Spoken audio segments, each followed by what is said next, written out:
සියලු දෙනාම ධර්ම ශ්‍රවණය සඳහා සූදානම් වෙමු. තැන් වල හිටගෙන ඉන්න එපා. හැම දෙනාම ඉදිරියට ඇවිල්ලා ඉඳ තියෙනවනේ වාඩි වෙන්න. ධර්ම දේශනාවට අවහිරයක් වන විදිහට එහෙම ඇවිදින්න කරන්න යන්න එපා. දානශාලාවේ වතාවත් කරන අය නිශ්ශබ්දව ඒ කටයුතු ටික කරගන්න. අනිත් සියලු දෙනාම ධර්ම ශ්‍රවණයට සූදානම් වෙමු.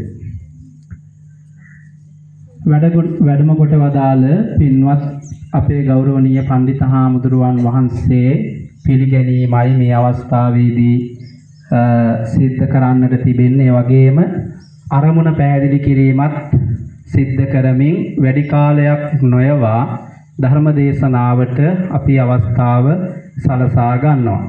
ඒ අනුව 2026 වර්ෂය තුල අප විහාරස්ථානයේ මෙබඳු උතුම් වූ පින්කමක් සිද්ධ කරගන්නට කල්පනා කරගත්ත ප්‍රධානම කාරණය තමයි අපේ ලංකාවට විශාල වශයෙන් ගිය අවුරුද්දේ අවසන් භාගයේදී ලොකු විපතකට මුහුණ දෙන්න සිද්ධ වුණා. හැමදෙනාම දන්නවා දිත්වා සුළු කුණාටුව ලංකාවට ඇවිත් ලංකාවටම බොහෝ සෙයින් විපත් ගෙන දුන්න ලොකු කරදරයක් බවට පත් වුණා.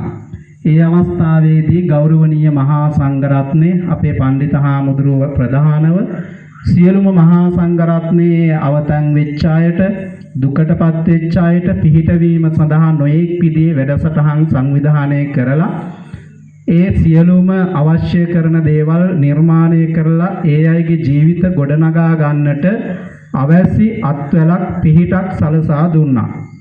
අප විහාරස්ථානයේදී ඒ පින්කම ඒ විදිහටම සිද්ධ කරගන්නට අපිට හැකියාව ලැබුණා. ඒ සඳහා සියලුම දායක දායිකාවන් ප්‍රමුඛත්වය අරගෙන මට බොහෝ සෙයින්ම උදව් උපකාර කරන්නට යෙදුණා. ඒ අයත් මේ අවස්ථාවේදී සිහිපත් කරමින් සිහි කැඳවමින් ඒ අයටත් පින් අනුමෝදන් කිරීමේ පරමාර්ථය ඇති කරගෙන තමයි මේ පින්කම අපි සංවිධානය කළේ.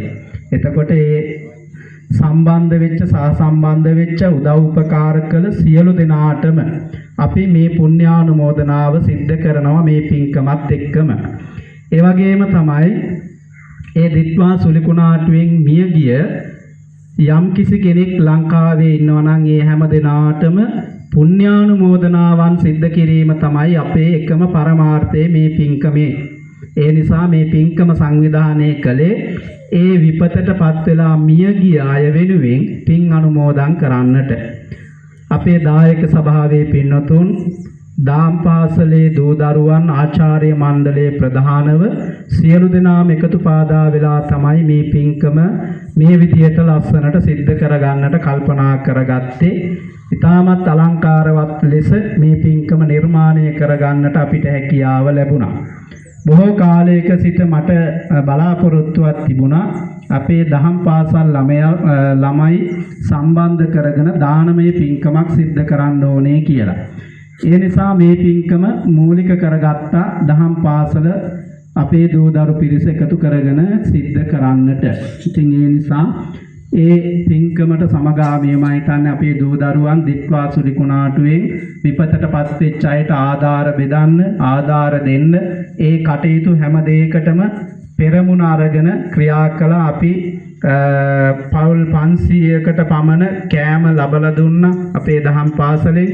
ඒ වාගේ ලොකු වැඩසටහන් මාලාවක් නිමා කරලා තමයි අවසාන පින්කම හැටියට මේ දානමය පින්කම සමගින් ධර්ම දේශනා පින්කම සිද්ධ කරන්නේ. ඒ වගේම තමයි මේ පින්කමේ මූලිකත්වය ගැන කටයුතු කරන්නට මට බොහෝ සෙයින් උදව් උපකාර කරන්නට යෙදුණා. විශාල මුදලක් වියපෑදම් කරන්නට යෙදුණා. අපේ රෙඩ් ෆාම් අධිපති නුවන් මහත්මයා ඒ වගේම අනුරුද්ධිකා මහත්මිය කියන දෙපළ. ඒ දෙපළගේ 20 වෙනි විවාහ සංවත්සරය තමයි අදට යෙදිලා තියෙන්නේ. ඒ හින්දා 20 වෙනි විවාහ සංවත්සරයේ නිමිති කරගෙන එතුමා සහ එතුමිය රෙඩ් ෆාම් අධිපති නුවන් මහත්මයා සහ අනුරුද්ධිකා මහත්මිය අප විහාරස්ථානයේ බොහෝ වැඩ කටයුතු රාශියක් සිද්ධ කරලා දුන්නා. විහාරස්ථානයට ඇතුළු වෙනකොට ඔබට පේනවා තිබිච්ච තත්ත්වේ නෙවෙයි තියෙන්නේ බොහෝ වෙනස් වෙලා. ඒ වෙනස් වීමේ මූලිකම දායකත්වයේ ලබලා දුන්නේ අපේ රෙඩ් ෆාම් අධිපති නුවන් මහත්මයා සහ අනුරුද්ධිකා මහත්මිය. ඊට සමගාමීව අපේ බොහෝ දෙනෙක් උදව් උපකාර කළා මේ කටයුත්ත සාර්ථක කරගන්න. අපේ දායක පින්නතුන්ගේ සහභාගීත්වය, ශ්‍රමදායකත්වය, ඒ වගේම කැපවීම නිසා තමයි මෙච්චර මේ විශාල වැඩ කටයුත්තක් දවස් 7කින් නිමා කරගන්න පුළුවන් වුණේ. ආශ්චර්යයක්. දවස් 7ක් ඇතුළත මේ කටයුතු ඔක්කොම අපි නිර්මාණය කරලා ඉවර කළා. මාස ගාණක් කරන්න තිබිච්ච වැඩසටහනක්. දවස් 7ක් ඇතුළත මේ කටයුතු ඔක්කොම අපිට සිද්ධ කරගන්නට හැකියාව ලැබුණේ අපේ දායක පින්නතුන්ගේ දායකත්වයේ කැපවීම. මං හිතන්නේ සමහර වෙලාවට උදේ ආපුවාම හවස තමයි යන්නේ මේ පන්සලේ මේ කරන වැඩ කටයුතු වලට සහභාගීත්වය දක්වලා උදව් උපකාර කරලා. ඒ තරම් කැපකිරීමක් අපේ දායක පින්නතුන් සිද්ධ කළා. ඒ අයටත් අපි පුණ්‍යානුමෝදනාවන් සිද්ධ කරන්නට තමයි මේ පින්කම සංවිධානය කළේ. ඉතින් ඒ නිසා මේ හැම කරුණු කාරණාවක්ම අපි සිහියේ තබාගෙන තමයි මේ කටයුත්ත සිද්ධ කළේ.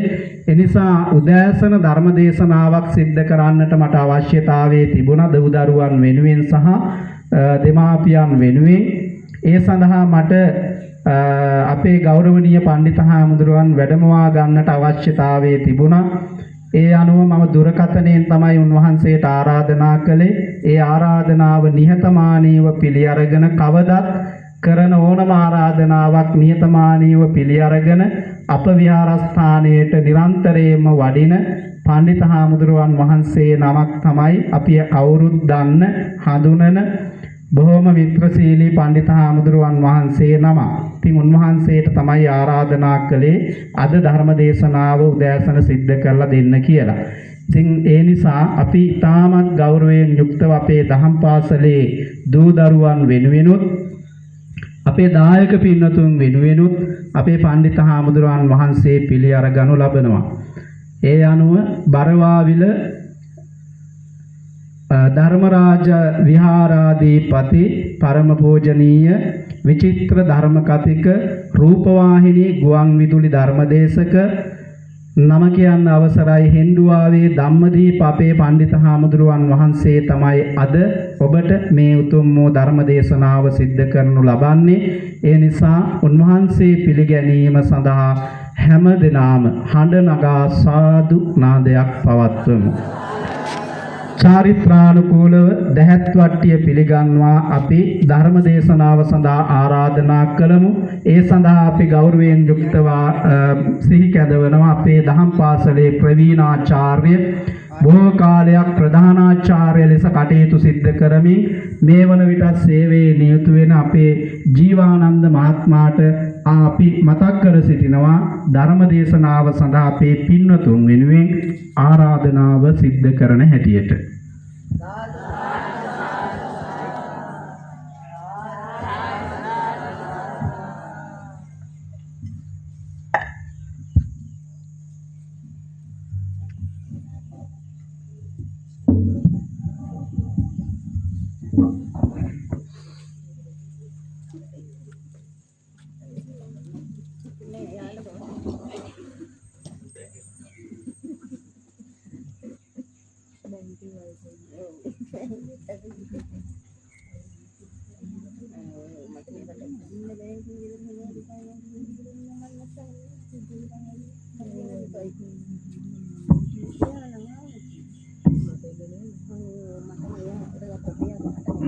අතිගෞරවනීය අපේ ලොකු හාමුදුරුවන් වහන්සේ ප්‍රදාන මහා සංඝරත්නයන් අවසරයි පින්වත්නි දූ දරුවනි ධර්ම ශ්‍රවණයට කලින් අපි පන්සිල් සමාදන් වෙමු. හැමදෙනාම নমස්කාරය කියමු.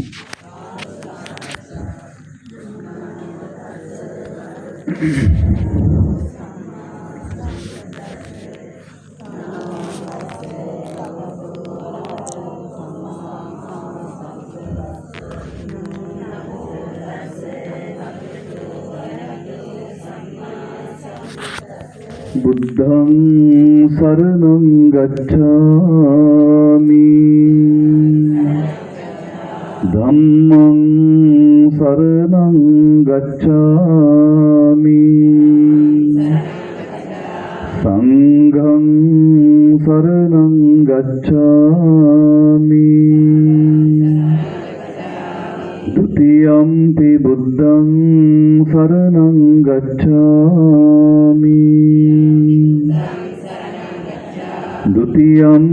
ධම්මං සරණං ගච්ඡාමි ဒုတိယံ pi සංඝං සරණං ගච්ඡාමි တတိယံ pi බුද්ධං සරණං ගච්ඡාමි တတိယံ pi ධම්මං සරණං ගච්ඡාමි တတိယံ pi සංඝං සරණං ගච්ඡාමි පාණාතිපාතා වේරමණී සික්ඛාපදං සමාදියාමි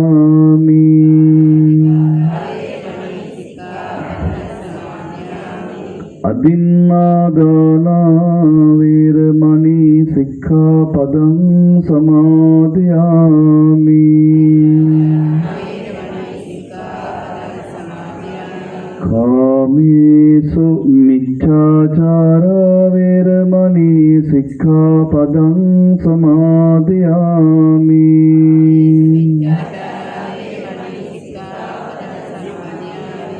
මුසාවාදා වේරමණී සික්ඛාපදං සමාදියාමි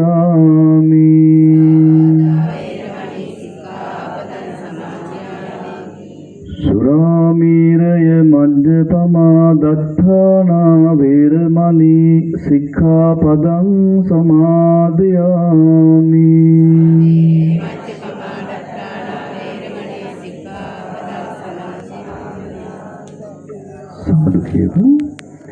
समन्ता चक्रवालेषु अत्रा गच्छन्तु देवता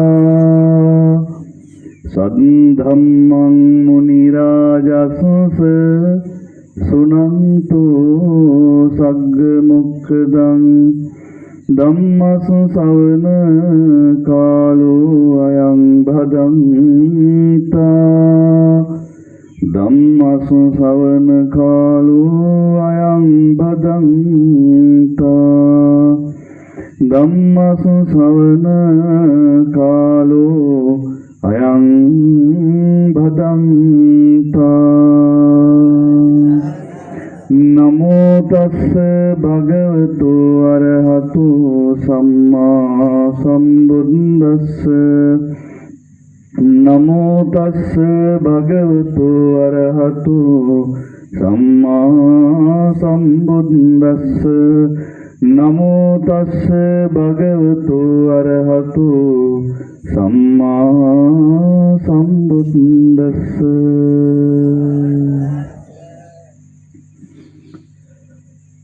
කළුමද ශ්‍රී බෝධිඅංගනාරාම පුරාණ මහා විහාරයේහි විහාරාධිපති අතිගෞරවාර්හ පරිවේනාධිපති ඒ වගේම ශාස්ත්‍රපති පඬිත අපේ මන්දාරම් නුවර ගුණසිරි ලොකු හාමුදුරුවන් වහන්සේ ප්‍රදාන වැඩහිඳ වදාරන අපේ පන්නල හාමුදුරුවන් වහන්සේ ඇතුළු විහාරස්ථ මහා සංඝරත්නයන් අවසරයි දහම් පාසලේ ප්‍රවීණාචාර්යතුමන්ලා තුමියන්ලා ඒ වගේම දායක සභාවේ පින්වත් මහත්ම මහත්මීන් ඒ වගේම විශේෂයෙන් ධර්ම දේශනාව ඇතුළු මේ පින්කම් මාලාවේ ප්‍රධාන දායකත්වයේ දරන නුවන් මහත්මා ප්‍රදාන ඒ පවුලේ පින්වතුන් ඒ වගේම විශේෂයෙන්ම දූ දරුවන් ඇතුළු පින්වත්නි දූ දරුවනි අද ඊටාම යහපත් සත්පුරුෂ අරමුණක් තියාගෙන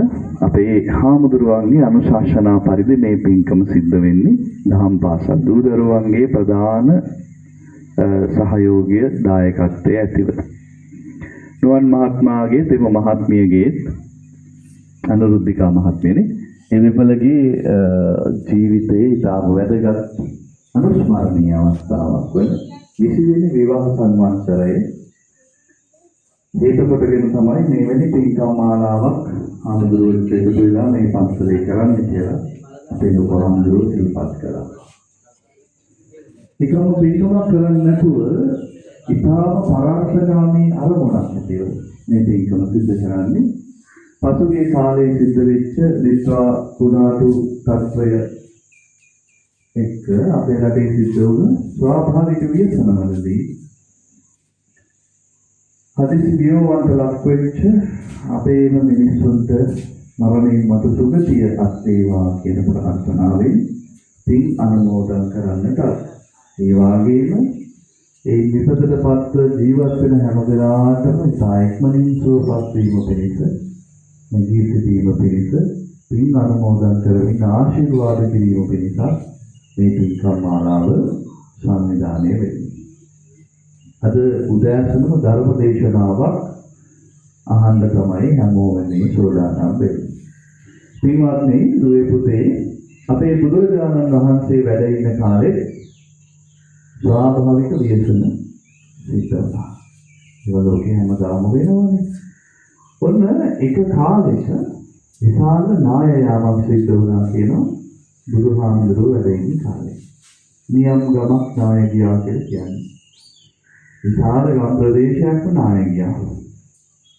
බුදුරජාණන් වහන්සේ පිණ්ඩපාත චාරිකාවේ වැඩම කරපු දන්න කියන පැත්තක තමයි මේ නාය යාම සිද්ධ වුනේ. ඉතින් බුදුරජාණන් වහන්සේ බොහොම සංවේගීටපත් වෙලා මේ දුකටපත් වෙච්ච මිනිස්සු සනසවන්න ඒ ප්‍රදේශයට වැඩම කළා. බුදුහාමුදුරුවෝත් එක්ක තවත් හාමුදුරුවෝ වහන්සේලා පිරිසක් වැඩිලා. ආනන්ද හාමුදුරුවෝ ඒ අතර හිටියා. අපේ ආනන්ද හාමුදුරුවෝ මිනිස්සුන්ගේ දුකේදී හරියට හිත උණු වෙන කෙනෙක්. ආනන්ද හාමුදුරුවෝ තමයි ඉතින් වැඩියෙන්ම මහන්සි වෙන්නේ දැන් මේ දුකටපත් වෙච්ච මිනිස්සු වෙනුවෙන් උදව් කරන්නේ. මලමිනියස් කරන්න, ලෙඩ වෙච්ච අයට බෙහෙත් කරන්න, කැඩිච්ච ගෙවල් හදන්න. ආනන්ද හාමුදුරුවෝ මුල් වෙලා ලොකු වැඩ පිළිවෙලක් කරගෙන යනවා. ඔතනදී හාමුදුරුවෝ දැනගන්නවා මේ නායකීය ප්‍රදේශයේ තිබුණ පන්සලක්. ඒ වගේම මෙහෙණින් වහන්සේ නමක් වැඩ හිටපු පුංචි ආරාමයක් නාය යාමට හොරනා කියලා. මොකද පුතේ නාය යනවා කියන්නේ? විශාල පස්කන්ධ පරිහාට කරලා ඇවිල්ලා පහළ තියෙන සියලු දේ යට වෙනවා මාත්‍රි. මේ යට වෙච්ච ප්‍රදේශයේ තිබ්බ පන්සලක් සාමේනී ආරාමයක් ගැන හාමුදුරුවන්ට දැනගන්න ලැබුණා. ඉතින් ආනන්ද හාමුදුරුවෝ බුදුරජාණන් වහන්සේට මේ ගැන දැනුවත් කරලා කියනවා, ස්වාමීනි, පන්සලේ හිටපු හාමුදුරුවෝ නැහැ.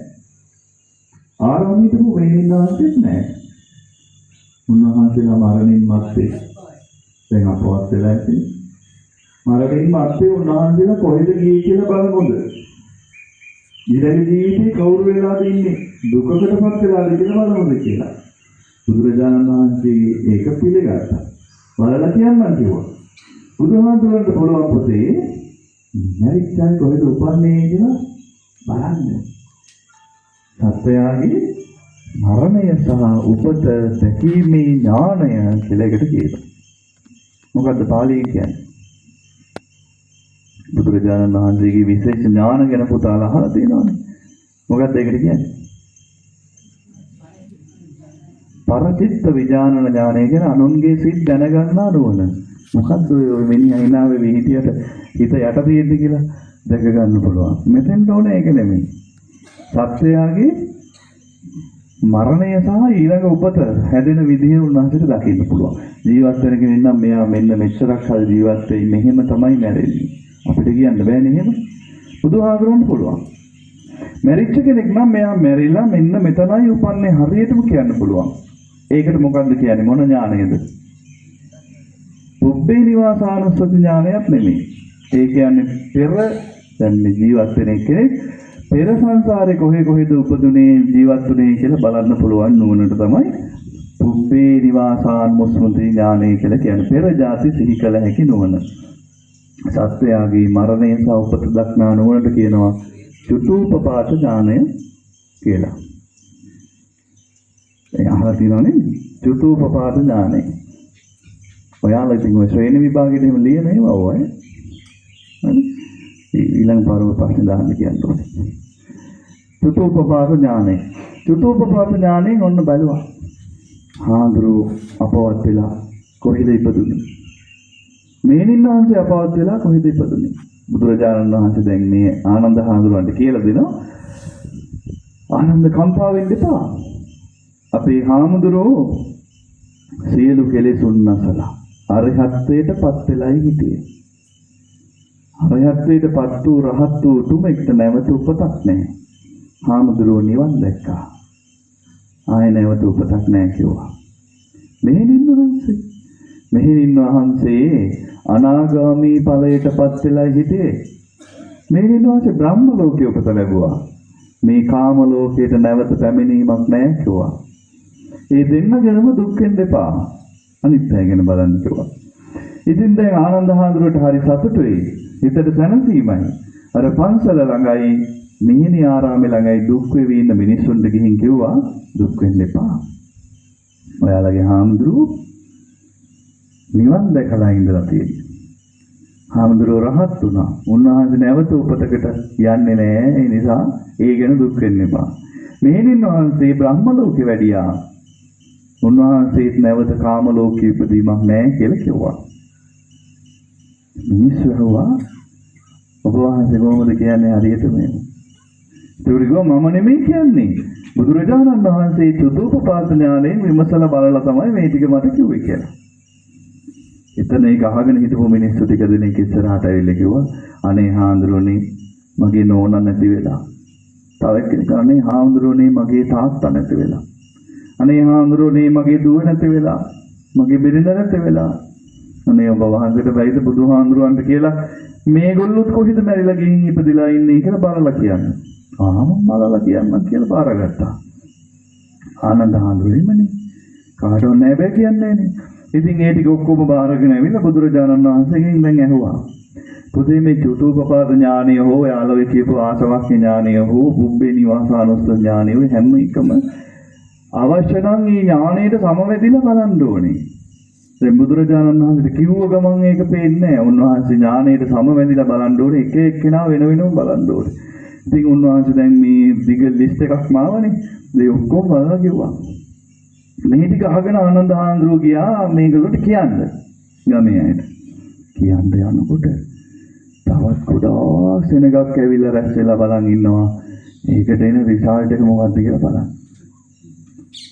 මොකක්ද එන උත්තරේ බලන්න.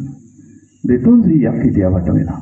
ඉතින් ආනන්ද හාමුදුරුවෝ කිව්වා මේ ඥාතීන් මැරිලා සමහර අය මෙන්න මෙයා දුගතියක ගියේ නෑ. ඒ කියන්නේ සුගතියක ගියලා. මෙයා නම් සුගතියක ගියේ නෑ. ඒ කියන්නේ දුගතියක ගිහලා. කොහොම කිව්වා? ඒ ටික අහගත්තට පස්සේ අතන හිටපු 200ක් සෙනග අලුතෙන් ඉල්ලීම් කළා අපිත් ගොඩක් මේ අය මැරිලා තියෙනවා. හාමුදුරනේ මේ ටිකත් හවසට බලලා කියන්නේ. දැන් ওই ලිස්ට් එක අරගෙන ආවා. ඇවිල්ලා බුදුරජාණන් වහන්සේට කරදර කළා කොහොම හරි බලාගෙන ගියා. ආපහු හවස කියන්න යනකොට පුතේ 2000ක් ඉන්නව සෙනග එකතු වෙලා. ඒගොල්ලෝ 2000ක් දුන්න අලුතෙන් ඉල්ලීම්. මේ රෑ එළි වෙනකන් දැන් කේන්දර බලනවා වගේ බුදුරජාණන් වහන්සේ මේවා බලන්න. බලලා කිව්වා කියලා උදේ යනකොට 10000ක් විතර හිටියා සෙනග. දැන් මේ නායට අහුවෙච්ච අය විතරක් නෙමෙයි ඈත ගම් වලිනුත් එනවා බුදුහාමුදුරුවෝ වැඩලා මැරිච්ච අය ඉපදුනේ කොහෙද කියලා බලලා කියනවලු. කියලා ඉතින් මේ අවුරුදු 20ට 30ට කලින් මැරිච්ච අය ගැන අහගන්න එනවා. දැන් ආව දහස් ගාණක් දසදහස් ගාණක් ඉල්ලී. ඒ වෙලාවේ බුදුරජාණන් වහන්සේ ආනන්ද හාමුදුරන්ට කිව්වා ආනන්ද ඔය වැඩේ කරන්න එපා. භාග්‍යවතුන් වහන්සේට වෙහෙසයි. ආයේ මෙහෙ ඕව අරන් එන්න එපා කිව්වා.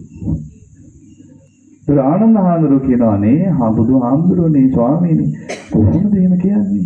දැන් මං යනකොට මේගොල්ලෝ බලාගෙන ඉන්නව උත්තරයක් කියනකම්. ඊට අමතරව ස්වාමීනි මේ 10000ක් විතර දැන් බලන් ඉන්නව විතරක් නෙමෙයි අලුතෙන් 30000ක්වත් ඇවිල්ලා ඇති. දැන් උත්තරයක් දෙන්නම වෙනවා කිව්වා. එහෙනම් ඔබ වහන්සේම උත්තරේ දෙන්න කිව්වා. මට කාටවත් මෙහෙ ගේන්න එපා කිව්වා. ඇයි වෙහෙසයිනේ භාග්‍යවතුන් වහන්සේ වයසයි. ඉතින් මේ මැරිච්ච අය ඉපදුනේ කොහෙද කියලා බල බල කියන එක කිසි තේරුමක් නැති වැඩක් කියලා ඔය නිර්වෘතක ඉල්ලීම් මෙහෙ ගේන්න එපා කිව්වා. ආනන්ද හාමුදුරුවෝ කියනවා එහෙම කියලා බෑ බුදුහාමුදුරුවනේ මිනිස්සු මං එනකම් බලන් ඉන්නවා. බුදුරජාණන් වහන්සේ ඒ වෙලාවේ කියනවා එහෙනම් ඔබ වහන්සේම ඒ තැන්වල ඒ අයට තීන්දුව දෙන්න. එතකොට කියනවා මං කොහොමද එහෙම කියන්නේ?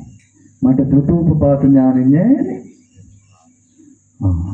චතුම්පපාත ඥානෙ නැති එක්කෙනෙකුට උනත් මිය ගිය කෙනෙක් මැරිලා කොහෙද ගිහින් ඉපදුනේ කියලා බලා ගන්න ක්‍රමයක් තියෙනවා. ඒක මම දැන් ඔබට කියලා දෙනවා. ඒ අනුව ඔබ තීන්දුව දෙන්න කිව්වා. ඒක මේ මම ඔයාලට දැන් කියලා දෙනවා.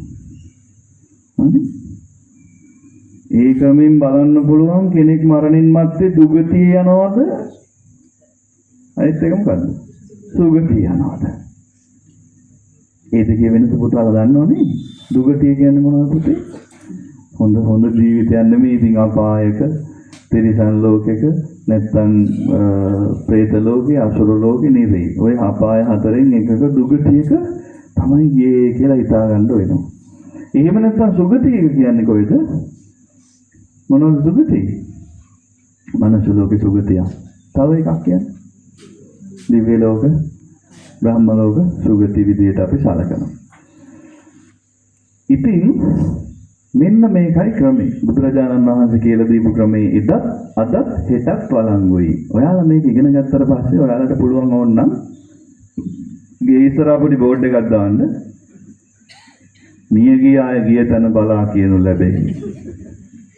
හැබැයි ඒක කරන්න එපා. මේක ඉගෙන ගත්තට කමක් නැහැ. මැරිච්ච අය මේකට දාලා බලන්න එපා. ඒ පොරොන්දු වෙන්න ඕනේ. බලන්නේ නේද? බලන්න එපා. පාස් කියලා අමතක කරා. මැරිච්ච අය දාන්න එපා. දානවා නම් දාන්න ඕනේ කාවද? මේක ඇතුළට දාලා බලන්න ඕනේ. තමන්ව ඇයි අපි මැරෙලා නැහැ. මැරෙනවනේ අවශ්‍යද? කවදා හරි මැරෙනවන්නේ. පුතාලා තව අවුරුදු කීයක් විතර ජීවත් වෙයිද? තව ඉඳීනේ 60ක් 65. මේ තව අවශ්‍ය ගොඩාක් තියෙනවා. කොහොම වුණත් කවදා හරි උපන්නා වූ සියලු සත්වයින් මිය යන නිසා අපි දවසක මිය ගිහිල්ලා යන්නේ සුගතියකද දුගතියකද කියලා ජීවත් වෙන අතරදිම බලා ගන්න පුළුවන් මෙන්න මේ ක්‍රමයට. මොකද්ද බුදුරජාණන් වහන්සේ දේශනා කළා? මේ කියන ලක්ෂණ තුන ජීවිතේ පුහුණු කරමින් හිටියානම් එයා දුගතිය යන්නේ නැහැ කිව්වා. දැන් මේ ලක්ෂණ තමන් ගාව තියෙනවද කියලා බලන්න. එතකොට ඔයාලට තේරෙයි මම බර වෙන්නේ කොයි පැත්තටද? මොනවද ලක්ෂණ තුන? මොන මතක තියාගන්න. මේ පැත්ත බලන්න. ආන්දර ළමයා. මට පේන ඔක්කොම නේ. මේ ලක්ෂණ තුන. 1. ත්‍රිවිධ රත්නය කෙරෙහි අචල ශ්‍රද්ධාවෙන් කටයුතු කිරීම. මම අහනවා මැද්දෙන් ළමයින්ගෙන්මයි අහන්නේ. ඔව්. මම ගාමියෝ තාන්නේ. 2.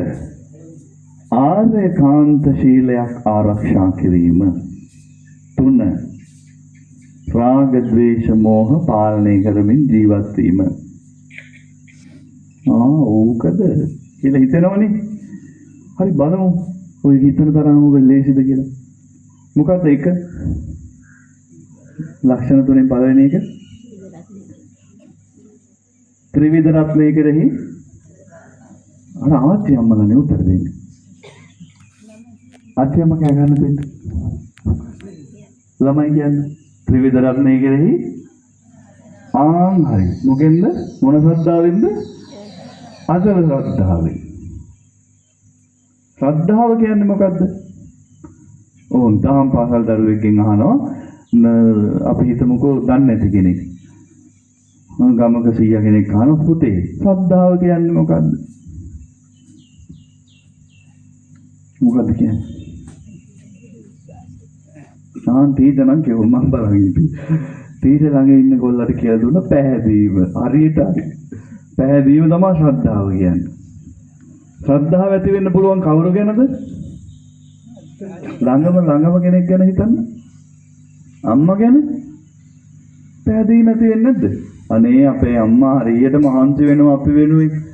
නේ අනේ අපේ අම්මා හරියට දුක් විඳිනවා. අපිට ඉන්නේ කොච්චර හොඳ අම්මා කෙනෙක්ද? ඒක මොකද්ද? පැහැදීම. තාත්තා ගැන ඇති වෙන්න පුළුවන්. පැහැදීම. බිරිඳට සැමියා කෙරෙහි ඇති වෙන්න පුළුවන්. සැමියාට බිරිඳ කෙරෙහි ඇති වෙන්න පුළුවන්. නේද? දැන් අද බලන්න මේ පින්කම කරන දෙන්න. නෝනායි මහත්තයයි දෙන්න. මේ දෙන්නට දෙන්නගෙන පැහැදීමක් වෙන අවුරුදු 20ක් මේ යුග ජීවිතේ අපි ආවා එකට. එකිනෙකා අතහරින්න නැතුව සීල දේ දරාගෙන ආවා. මට ඉන්නේ හොඳ මහත්තයෙක්, මට ඉන්නේ හොඳ බිරිඳක් කියලා පැහැදීමක් තියෙනවා. පැහැදීම කියන එක පුතේ බුදුරජාණන් වහන්සේ කෙරෙහිත් ඇති වෙන්න පුළුවන්. ධර්මයේ කෙරෙහිත් ඇති වෙන්න පුළුවන්. සංඝයා කෙරෙහිත් ඇති වෙන්න පුළුවන්. හැබැයි පැහැදීම කියන එක එච්චර වැඩක් නැහැ. ඇයි? අහුවයිනේ. දඬුවමක් දුන්නා වගේ වැඩක් ආන්දර කරේ. ඔව්. සමන්නේ මොනවා කරන්නද? පැහැදීම කියන එක වැඩක් නැත්තේ ඇයි? පැහැදීම පවතින්නේ නැහැ. අපැහැදෙන්නත් පුළුවන්. බුදුහාමුදුරුවෝ කෙරෙහි ඇතිවෙච්ච පැහැදීම මිනිස්සුන්ගේ හිතේ නැති වෙන්නේ නැද්ද? නැති වෙනවද? නැති වෙන්න පුළුවන්. ඇයි ඔයාලා අහලා තියෙනවද මේ මෙහෙම එකක්? දේවදත්ත හාමුදුරුවෝ එක්ක තවත් භික්ෂූන් 500ක් බුදුන්ව ප්‍රතික්ෂේප කරලා අද ඉඳලා අපේ බුදුන් දේවදත්තයින් වහන්සේ කියලා ගියා කියලා. ගයා ශීර්ෂයේ වෙනම ආරාමයක් කරගෙන ගිහිල්ලා සංඝ වේද පාපය කළා කියලා. ඒ දහම් පාසල් ළමයි හින්දා මම මේක කියන්නේ ඔයාලා දන්නේවනේ. බුදුන් ජීවමානව ඉද්දී උනත් බුදුහාමුදුරුවෝ ගැන තිබ්බ පැහැදීම භික්ෂූන්ගේ හිතේ පවා නැති වෙච්ච අවස්ථා තියෙනවා. එහෙනම් ශ්‍රද්ධාව කියන එක වැඩන්නේ. මොකද්ද වැඩක් තියෙන්නේ? මොන ශ්‍රද්ධාවද? නිකන් ශ්‍රද්ධාව වැඩන්නේ. අචල ශ්‍රද්ධාව.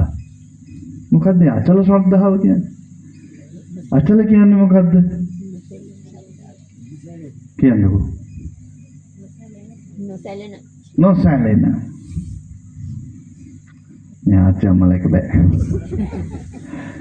අචල කියන්නේ නොසැලෙන. අචලයේ ඔපොසිට් එක මොකද්ද? චංචල. වෙනස් වෙන. ස්ථිර නැති. හිල වෙන. ඒක තමයි චංචල කියන්නේ. අචල කියන්නේ නොවෙනස් වෙන, නොසැලෙන, ස්ථාවර කියන එක. නොවෙනස් වෙන, නොසැලෙන ශ්‍රද්ධාවක් බුදුහාඳුරු කෙරෙහි, ධර්මයේ කෙරෙහි, සංඝයා කෙරෙහි ඇති කරගන්නේ කොහොමද? අන්න ඒකට කියනවා නිකම් පැහැදෙන්න එපා. පෙනුමට පැහැදෙන්න එපා. අනේ අපේ බුදුහාඳුරු ලස්සනයි. අපේ බුදුහාඳුරු උසයි. අපේ බුදුහාඳුරුගේ රැස් වෙනවා. එහෙම නෙමෙයි පැහැදෙන්න කිව්වේ. කොහොමද? ගුණ දැනගෙන පැහැදෙන්න. දැන් ඔයා බුදුරජාණන් වහන්සේව විශ්වාස කරන්නේ බුදුහාමුදුරුවෝ ගැන දැනගෙනද නැත්නම් ඕගොල්ලෝ උපදිනකොටම ඔයාලගේ ගෙදර බුදුහාමුදුරුවෝ අදහපු හින්දාද? දැන් ළමයි එහෙම පාරම්පරික වෙන දේවල් විශ්වාස කරන්න ඕනේ නැහැ. ඇත්තටම බුදුරජාණන් වහන්සේ ගැන දැනගන්න. ඒ දැනගත්තාම ඇති වෙන පැහැදීම පුතේ නිකම් පැහැදීමකට වඩා හරි ශක්තිමත්. අන්න ඒක තමයි අචල ශ්‍රද්ධාවක් වෙන්නේ. බුදුරජාණන් වහන්සේ ගැන අහන්න. ධර්ම දේශනාවල කියවෙනවා. ආසාවෙන් අහන්න. අපේ බුදුහාමුදුරුවෝ මෙහෙම කෙනෙක්. කියවන්න. බුදුරජාණන් වහන්සේගේ ගුණ කීයද කියලා ළමයිගෙන් අහුව කීයද කියන්නේ? බුදුරජාණන් වහන්සේගේ බුදු ගුණ කීයද? මෙච්චරයි. දික්කේ ලෝවර දික්ලන්ද පාර විබියන සීයලා ගාවත් වෙනවා පුතේ 9කට වැඩි ගුණ. බුදුරජාණන් වහන්සේගේ ගුණ අනන්තයි අප්‍රමාණයි. 9 උත්තරේ එන්න ඕනේ. දැන් උත්තරේ තියෙන ප්‍රශ්නේ හදන්න බලන්න. 9යි නම් ওই ප්‍රශ්නේ වෙන්න ඕනේ මොකද්ද? බුදුරජාණන් වහන්සේගේ ගුණ නෙමෙයි. ඉතිපිසෝ භගවා අරහං ආදී වශයෙන් කියවෙන ගාථාවේ සඳහන් ගුණ 9යි. ඒක කියලා තියෙන 9යි. ගාථා කියන්නේ පාලියෙන් කියපු කවිනේ. බුදුරජාණන් වහන්සේගේ ගුණ ගැන පාලියෙන් ලියාපු පොඩි කවියක් තමයි ඉතිපිසෝ භගවා අරහං කියන ගාථාව. ඒකේ ඔක්කොම ගුණ නැහැ. ඒ නිසා 9යි කියන්නේ බෑ. තව ධර්ම දේශනා හැම ගොඩක් අහනකොට තේරෙයි බුදුරජාණන් වහන්සේගේ අපි නොදන්න ගුණ. උන්වහන්සේ මිනිස්සු ගැන කොච්චර හිතුවද කියලා එක කතාවක් කියනවා. වෙලාව නැහැ නේද? චූටි වෙලාවකින් කියනවා. බුදුරජාණන් වහන්සේ දවසක් ධර්මචාරිකාවේ වරිනකොට පින්ඩපාත දාන වෙලාවේ උන්වහන්සේට මතක් වුණා මේ හරියේ මගේ තක්සලාවේ මිතුරෙක් ඉන්නවා. එයාලගේ ගෙදරට පින්න පාත දාන්නට වඩිනවා කියලා. ඉතින් වැඩියා. වැඩම කරලා ගේ ඉස්සරහා හිටගත්තා. පින්න පාතට ගිහිල්ලා කතා කරන්නේ නැන්නේ. හාමුදුරු කෙනෙක් පිණිසගා වැඩියොත් එහෙම ගෙදර කවුද මං ආවා බල්ලෝ බැඳලාද එහෙම අහන්නේ. ඉතින් දැන් නිශ්ශබ්දව හිටගෙන ඉන්නවා. ගේ ඇතුලෙන් කවුරුත් බැලුවේ නැහැ. ඒ නිසා උන්වහන්සේ ඊළඟට තමන් ආපු බව අඟවනවා. කොහොමද? ගෙදරකට ගිහිල්ලා කෑ ගහන්න එපා කිව්වා. බුදුරජාණන් වහන්සේ හෝ භික්ෂූන්ට ඒ ක්‍රමය තමයි උන්වහන්සේ දේශනා කළේ. ගෙදරකට ගියා නම් තමන් ආබව අඟවන්නේ කොහොමද? උගුර පාදා තමන් ආබව දැනුවත් කරා. ඒක කියන්නේ කොහොමද? පොලිසාට ඔන්න ගේ ඇතුලෙන් කතා කරනවා දැන්. කවුද ආවේ? මෙහෙට එනවා බලන්න කිව්වා. සැරෙන් කතා කරා. බුදුහාමුදුරු නිශ්ශබ්දව තව ටිකක් ඉඳලා ආයෙ පාරක් කිව්වා. ඒක පාරක් කිව්ව නේද? මෙහෙට එනවා. දැන් ඔයා ගෙදරකට ගියාම ඔබ කිව්වොත් මොකද කරන්නේ? නෑරිලා එනවා. මාත් එනවා. ඇයි එහෙම එන්න හිතෙන්නේ අපිට? හරි වැඩන්නේ ගෙදරකට ගියාම මෙච්චර කිසි උමනාවක් නැහැ. කවුද ආවේ බලන්න. මේ උන්ගේ ගෙවල් මොකටද යන්නේ කියලා එන්න හිතෙනවා. ඇයි? අපේ ඇතුලේ මොකක්ද තියෙන හින්දාද? ආයෙ ගාච්චියම කියන්නේ මොකක්ද තියෙන හින්දාද එන්න හිතෙන්නේ? කියන්නකෝ. මාන්නේ හරියට චූට්ටක් මාන්නේ තියෙනවා.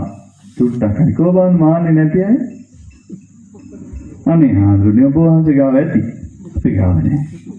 අප්පා කො අපි නොදන්න මොනර තන්න කියලා කළු මඩ මාන්නේ නැති අය ඉන්නත් නෑ කළු මඩ නෑනේ චුට්ටක් නෑ නැති අය නෑ පින්වත්නි කෙලස් තියනකම් මාන්නේ තියෙනවා අපි නෑ කියලා හිතන් හිටියට සමහර තැන්වල අපි නොදන්න ඕනට පිටට පේනවා මගෙත් තියෙනවා ඔයාගෙත් තියෙනවා ඔය කර්ම ඉවර වෙන්නේ කෙලස් නැති කරපු දාට මාන්නේ බුදුහාමුදුරන්ගේ මාන්නේ තිබ්බද? චූටිද? අයින් කරනවා. බුදුහාමුදුරන්ගේ මාන්නේ තිබ්බද? බුදුරජාණන් වහන්සේ ගාව මාන්නේ නැහැ පුතේ. ඒක හිතන්න දෙයක්ද? කෙලස් සම්පූර්ණයෙන් නැති කළ උතුමෙක් ගාව මාන්නේ නැහැ. මෙහෙනම් ඇතුළට කිව්වා උන්වහන්සේ ගියා. ඇතුළට ගියාම දැක්ක දේ මොකද්ද? ඇඳක් උඩ ඉඳගෙන ඉන්නවා මහලු මවක් සහ පියෙක්. මේ තාත්තා කියනවා ඔයා කවුද කියලා අපිට පේන්නේ. අපි දෙන්නම අන්ධයි. ඒ නිසා කවුද කියන්නේ? දැන් ඉතින් නිහතමානී වෙලා ගෙට ගොඩ වෙච්ච එක හොඳයි නේද? අහක බලන් ගියා නම් අර අම්මයි තාත්තයි අන්ධ නිසානේ ඒගොල්ලෝ දැක්කේ නැත්තේ. ඉතින් උන්වහන්සේ වැඩි බව දැනුම් දුන්නා. හරි සතුටුයි වගේම දුකයි. ඇයි දුක? අනේ දානේ වෙලාවේ බුදුහාමුදුරුවෝ ගෙදරට වැඩම කළේ. දානේ තියනවා කෑම තියනවා බෙදන්න කෙනෙක් නෑනේ කියලා මේ අම්මයි තාත්තයි ඇඬුවා. ඉතින් අඬනවා. බුදුරජාණන් වහන්සේට අවශ්‍ය මේගොල්ලොන්ට බණ ටිකක් කියලා ධර්මයේ තේරුම් කරන්න.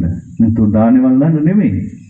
හැබැයි උන්වහන්සේ එතන කිව්වේ නෑ මේ මොන දානේද දානේ කවද ගන්න බැයිද මේ මෙහෙන්ද බණ කියන්න එහෙම කිව්වේ නෑ. ඇයි? ධාර මනුස්සයට ඕනේ දාන දෙන්නනේ. ඉස්සෙල්ලා ඒ හිතා ගන්න ඕනේ. දැන් මම ওই ගම්පහ පැත්තේ ධර්ම දේශනාවට ගිහිල්ලා බණ ඉවර වුණා පුතේ. බණ ඉවරලා පින් දීලා ඉවර වුණා. ගෙදර අම්මා බණ අහා ඉඳලා ඉස්සරහා නැගිටලා ගියා ගෙට. බණ ඉවර වෙන්න ඔන්න මෙන්න තියලා ගියා. බණ ඉවර වෙච්ච ගමන් තාත්තත් ගියා. ඒ පිටිපස්සෙන් ඒ ගෙදර දුවක් ගියා. තව ටිකකින් පුතක් ගියා. කවුද මන්ද අටපිරිකරක් අරගෙන අතගස්සලා ගෙනල්ලා පූජාත් කළා. දැන් කවුරුත් නැහැ. ගෙදරයි නෑ. බණේ අවුලක් දන්නේ නැහැ ඔක්කොම ගෙට ගියා. මට ඉතින් දැන් බලන් හිටිය ටිකක් වෙලා නෑ මම නැගිටලා ඇවිල්ලා වාහනේට ගොඩ වුණා. කවුරු හරි අටපිරිකරක් ගෙනල්ලා වාහනේට දානවා. තවත් මොනව කරන්නේ? ආවා. ජයින් දුරක් ආවා. එනකොට ඔන්න එනවා කෝලෙන්. අනේ හාමුදුරුවනේ ගියාද? ඔව්. මොකද? අනේ හාමුදුරුවනේ සමා වෙන්න අපි මේ වැඩි හොඳට. දෙලුම් ජූස් එකක් ඇදුවා. ගේට වෙලා බාන ඉවර වෙලා තමයි දෙලුම් පොතු ගාගෙන පටන් ගන්නේ. මම කියෝදෙන් කමන්නේ නැහැ නේද දුර එහෙම කියන්නේ බාඳුරනේ අපි ආසාවෙන් හැදුවේ අපි අතින් ලොකු වැරද්දක් වුණා. ඔයද ඉන්නේ දැන් මං ඉන්න තැන කිව්වා අනේ ඔහොම ඉන්න අපි එනවා. දැන් ඉතින් බන්න තිබ්බතන ඉඳලා කිලෝමීටර් 3ක් විතර ගිහිල්ලා. හිටියම අතක.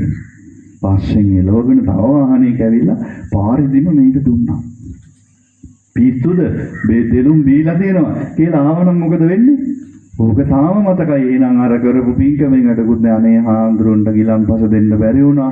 හරියට මේ අපි අතින් ලොකු වැරද්දක් වුණා කියලා අර පින වැඩක් නෑ දුක් වෙනවා. බුදුහාඳුර කියලා තියෙන බණ කියන්නේ කියාම මිනිස්සුන්ගේ හිත හදලා ඉන්න බැනලා ඉන්න එපා. බණ කියන්නේ මිනිස්සුන්ට බනින්නේ නැහැ. දොස් කියන්නේ නැහැ. ඉතින් බුදුරජාණන් වහන්සේ ආදර්ශයෙන් මේක පෙන්වනවා. උන්වහන්සේ දැන් ඇහුවා කොහෙද දානේ තියෙන්නේ? මුළු තැන්ගේ තියෙනවා ස්වාමීනි. බෙදා ගන්නයි කෙනෙක් නැත්තේ. හරි හිතින් පූජා කරන්න සාදු කියන්න කිව්වා. ඉතින් අර අම්මයි තාත්තයි සාදු කිව්වා. උන්වහන්සේ මුළු තැන්ගෙට වැඩම කළා. මුළු තැන්ගේ කිව්වට ඉතින් අපේ ගෙවල් වගේ කුස්සිය පොඩි කුස්සියන්නේ පුතේ. චූටි පැල්පතක් නේ. මැටි ගහපු ගෙදරක පැල්පතක්. මේ පැල්පතට වැඩම කරලා දැලි වලන් ඇරලා පාත්චුට්ටක් බෙදාගෙන පාත්‍රයට උන්වහන්සේ ඉස්සරහට ඇවිල්ලා අම්මයි තාත්තා ඉදිරි පිටින් ඉඳගෙන වැළඳුවා කියනවා. වළඳලා ආපහු පාත්‍රයේ හෝ පිරිසිදු කරගෙන අර වළම් පිඟන් වහලා දාහනේ වළඳලා ඉවර කරලා කුස්සිය අස් කරලා තමයි උන්වහන්සේ තනියෙන් ඇවිල්ලා මේ අම්මට තාත්තට බණ කිව්වේ. දැන් හිතට හොඳයි. අනේ බුදුහාඳුරු වැළඳුවනේ අපේ ගෙදරින්. ඒ සතුටින් බණ ඇහුවා. ධර්මය අහලා ඉවර වෙනකොට මේ අම්මයි තාත්තයි සෝවහන් ඵලයටපත් වුණා. කොච්චර හොඳයිද? බුදුරජාණන් වහන්සේ එච්චර අතිමානුෂික ගුණාංග තිබිච්ච උත්තමේ. තමන්ගේ තාත්තේ ගැන ලොකුකම ගැන ආඩම්බරයෙන් හිටිය කෙනෙක් නෙමෙයි. ඔය එකක්. ඔයාලා අහලා නැති කතාවක් කිව්වේ. ඔය වගේ කතා කොච්චර තියෙනවද බුදුහාඳුර ගැන?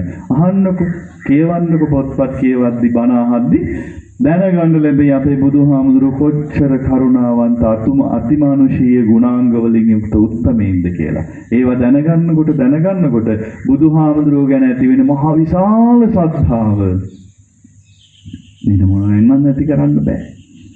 ඉතින් ධර්මයේ ගැන කොහොමද ශ්‍රද්ධාවක් ඇති කරගන්නේ? ඊළඟ එක පුතාලා කොහොමද ධර්මයේ ගැන ශ්‍රද්ධාවක් ඇති කරන්නේ? අපි බෞද්ධ. අපි අදහන්නේ බුදුන්ගේ ධර්මයේ. කේකිය හිටියට ඒ ශ්‍රද්ධාව ඇති වෙන්නේ නැහැ. ඒක ඇති වෙන්නේ කොහොමද? මේ ධර්මයේ අහන එකේ තියෙනවා අදියර තුනක්, ස්ටේජ් තුනක්. ඔන්න අහගන්න. මොකද ස්ටේජ් තුන අදියර තුන? 1 සුනාත, 2 ධාරේත, 3 චරාත. එළිහිටි දහම් පාසලක් දුන්නා මේ හිතේ. ඔව්. හැටට වැඩි ළමයි දෙන්නේ. අර පැත්තෙන්මයි උත්තරේ එන්නේ. ඒගොල්ලෝ ඉගෙනගෙන දැන් අවුරුදු 40ක් විතර. ගිය මාස ඉගෙන ගත්ත අය. ඕවට ওই වගේ පොඩි ප්‍රශ්න වලට උත්තර දෙන්න අපි කවුරු කියලා හිතුවද කියලා ඉන්නේ. බලමුකෝ. දැන් පළවෙනි එක මොකක්ද? සුනාත. 2 ධාරේත. 3 චරාත. මේක සුනාත කියන්නේ සුනාත. හින්දි ෆිල්ම් වල තියෙනවා. කියන්නේ හින්දි සුනෝ. පාලියෙන් කියන සුනාත. මොකක්ද? කන නේ අහන්න. බාහනකේ අධීර තුන පළවෙනි එක අහන්න. 2 ධාරේත. ධාරේත කියන්නේ මතක තබන්නේ. ධාරණය කරගන්න. ඒ කියන්නේ මොනවා හරි ගන්න ඇතුළට. මතක තියාගන්නව නෙමෙයි. දෙයක් උකහා ගන්නවා, ඇතුළට ගන්නවා, ජීවිතේට ගන්නවා. ඊට පස්සේ ඒ අනුව ඇති. සුනාත, ධාරේත, චරාත. බණ පදයක් අහලා ඒක ධාරණය කරගෙන ඊට පස්සේ මොකද්ද කරන්න ඕනේ? ඒක ලියලා ඇඟේ ගහ ගන්නවා. ඒ තරම් නින්දාවක් තව නැණි දැන් අපේ මිනිස්සු බලන්නකෝ අර ලස්සනට බණ කියන හාමුදුරු කෙනෙක් ඉන්නවා මෙහෙට වැඩමුවනේ කත්නෝරුවේ සිරිදම්ම හාමුදුරු නේද? උන්වහන්සේ හරි හොඳයි. උන්වහන්සේ තමයි අපේ ලංකාවේ දැනට ඉන්න වාසනාවන්ත හාමුදුරු. නේද? මේ කාටවත් කිසිම හාමුදුරු කෙනෙකුට නොලැබිච්ච ආදරයක් උන්වහන්සේට ලැබෙනවා. දැන් මේ බණ අහලා ඒවා ඇඟේ පච්ච කොටා ගන්න තරමට මිනිස්සු යන්න හොඳ නැහැනේ. නේද? ත්‍රිවිල් එකේ ලොරියේ හැම එකේම අචින්තිතම්පි භවති චින්තිතම්පි විනස්සති මීට බුදුරජාණන් වහන්සේ කියලා ගහනකොට ඒක හරි නෑ. අචින්තිතම්පි භවති චින්තිතම්පි විනස්සති කියලා කිව්වේ බුදුරජාණන් වහන්සේ නෙමෙයි. කවුද කිව්වේ? බ්‍රහ්මදත්ත රජුරු. ඔයාලා කියවන්න සරභමිග ජාතකය. ජාතක පොතේ 475 වෙනි ජාතකයේ සරභමිග ජාතකය.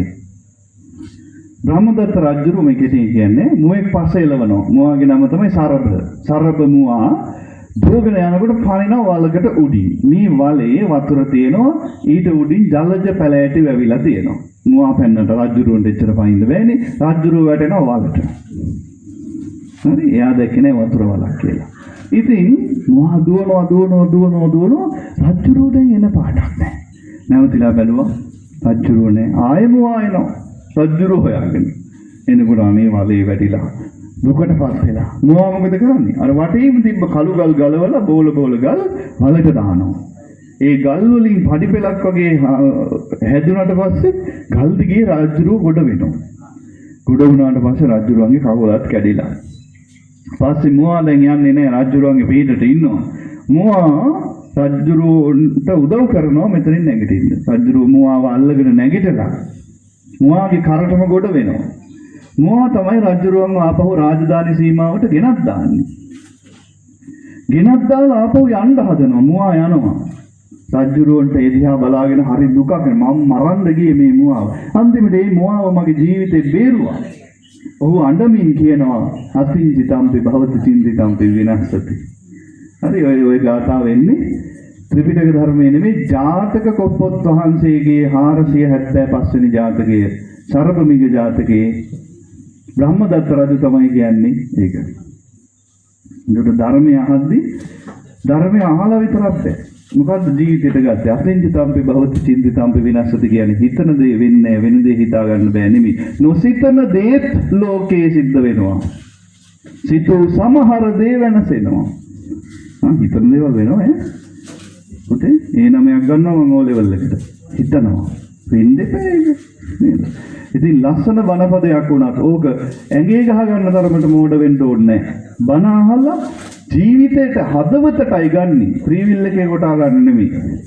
සැටටු ගහ ගන්න නෙමෙයි. ධර්මය හදවතට අරගෙන ඊට පස්සේ ඕනෙම බණපදයක් බුදුරජාණන් වහන්සේගේ ඕනෙම බණපදයක් පුතේ ධාරණය කරගත්තට මදි. ඒකේ ප්‍රතිඵල ගන්න නම් මොකද්ද කරන්න ඕනේ? තුන්වෙනි ස්ටේජ් එකට යන්න ඕනේ. ඔන්න ඔන කෙල්ලට පුදුම කතා තියෙන්නේ අප්පා. මම යද්දි අහගන්න ඕනේ. දැන් පස්ස බලනවා. පස්ස බලන්නේ වැරදි කරපු කට්ටිය තමයි වෙන එකකින් ඒක දාන්න. දැන් අපි අධීර දෙකක් ඉගෙන ගත්තනේ. සුණාත අහන්න ධාරේත දරන්න තුන්වෙනි ස්ටේජ් එක මොකක්ද? චාරාත. ඔන්න ඔතනදී තමයි ධර්මයේ ප්‍රතිඵල ලැබෙන්නේ. මොනවද? ඇහුවා ගත්තා දැන් හිතේ තියන් හිටියද බෑ. ධර්මය උනත් ප්‍රැක්ටිස් කරන්න ඕනේ. ඒ කියන්නේ පුහුණු කරන්න ඕනේ. පුහුණු කරන්න ඕනේ. ඔයා ඉගෙන ගත්ත ධර්මය ජීවිතේ ප්‍රගුණ කරන්න ඕනේ. කාලයක් පුහුණු කරාම තමයි ඕනෙම දෙයක් හරියට කරන්න පුළුවන්. මම ඉස්සරලාම පන්සලට ගියාට පස්සේ පැවිදි වෙන්න මට හම්බුණා අක්කරයක විතර මෙදුලක් අතු ගන්න. ලොකු ආන්දරෝ දුන්නා මේක අතු ගන්න දැන් හැමදාම උදේ 4ට නැගිටලා. හැබැයි පොල්ලක් රටාවට අතු ගන්න ඕනේ. ඉතින් ගෙදරදී ඉද්දල්ලා රන් අතු ගන්න නෑනේ. දන්නේ මං කරන්නේ මොකද්ද? ඉස්සල්ලා අතු ගන්නවා. ඊට පස්සේ පොල්ලත් අඳිනවා ආයේ. අනිත් පැයෙන් අතු වලට පැය දෙකක් යනවා. එකපාරක් අතු ගන්නවා. ඊට පස්සේ රටාව අඳිනවා. කාලයක් ගියා අතමාරු කරලා පොල්ලත් රටාවට අතු ගන්න ඉගෙන ගන්නත්. අතු ගන්න ඉගෙන ගන්නත් ප්‍රැක්ටිස් කරන්න ඕන නම් ජීවිතය අනිත් දේවල් පුහුණු කරන්න තෝ කරන්න බෑ. ධර්මය අනිවාර්යෙන් පුහුණු කරන්න ඕනේ. දැන් මට ඒක තරුණ කාන්තාවක් කියනවා ස්වාමීනි මට හම්බුනේ හරීම නපුරු නැන්දම්ම කෙනෙක්. මගේ සැමියා චුට්ටක්වත් ඒ ගැන බැලුවේ නෑ. නැන්දම්ම කොච්චර නපුරුකම් කරාද කියනවා නම් කොළ කැඳ එකකට දාලා වීදුරු කඩු බ්ලෙන්ඩ් කරලා මට බොන්න දුන්නා කිව්වා. මේ බඩවැල් ඔක්කොම කැපිලා මාස ගාණක් නොමෙරි දුක් විඳලා කිව්වා. එච්චර නපුරු නැන්දම්මෙක් මේ ලෝකේ කාටවත් හම්බෙලා නැතුව ඇති. ලේලිව මරන්න තමයි මේ දේවල් කරලා තියෙන්නේ. හරි වේදනාවෙන් හිටියා. සැමියා නැත වෙලාවට කාමරේ දොර වහගෙන මං හැංගිලා හිටියා කිව්වා. ඔය ඉන්නකොට මට බණක් අහන්න හම්බුණා YouTube එකකින්. මං දිගටම බණ අහන්න පුරුදු වුණා. දැන් මගේ නැන්දම්ම පෙර වගේම නපුරුයි.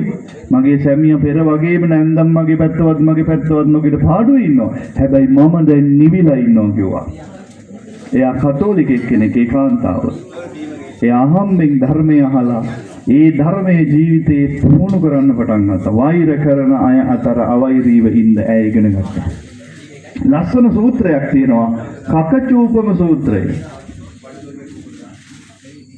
කකචූපම සූත්‍රය කියලා කියන්නේ කියත උපමාවට කියන කරපු දේශනාව. දැකලා තියෙනවද බණ්ඩි කියතෙක් කියලා එකක්. කොබන් දැක්පු නැති බණ්ඩි කියත. බණ්ඩි කියත කියන්නේ මොකද්ද? දිගු කියතක් තියෙන පුතේ දෙන්නේ දෙපැත්තේ ඉඳලා අදින්නේ. බණ්ඩි කියතේ උපමාව මොකද්ද? ඒ පැත්තට එක්කෙනෙක් අදිනවා ආයෙ මේ පැත්තට අදිනවා. එතකොට දෙපැත්තටම කැපෙනවා. එක පැත්තකට අදින්න නැතුව හිටියොත් කැපෙන්නේම නැහැ.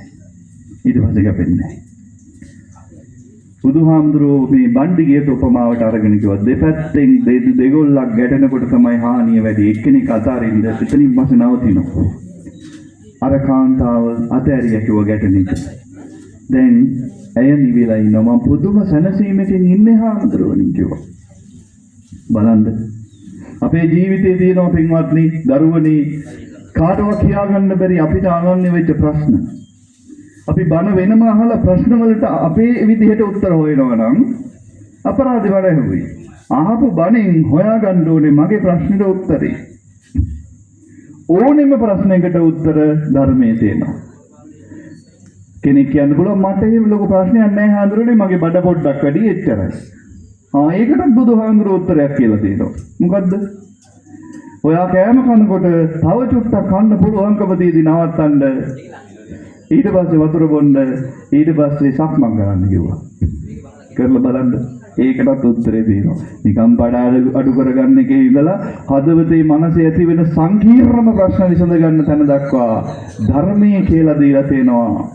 ඉතින් පුතේ බණ අහලා ඒ ධර්මය හදවතට අරගෙන ප්‍රතිඵල ගන්න නම් ප්‍රැක්ටිස් කරන්න ඕනේ.